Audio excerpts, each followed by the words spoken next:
You ask Tiger to solve.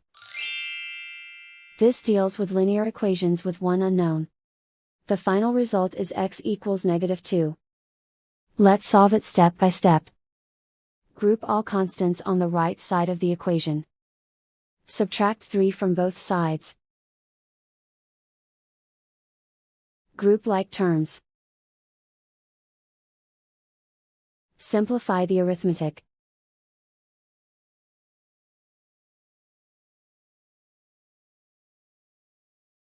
Isolate the x.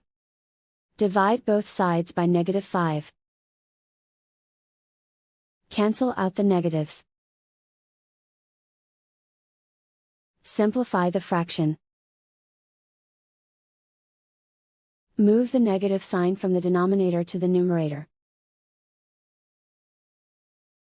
Find the greatest common factor of the numerator and denominator. Factor out and cancel the greatest common factor. And so the final result is x equals -2.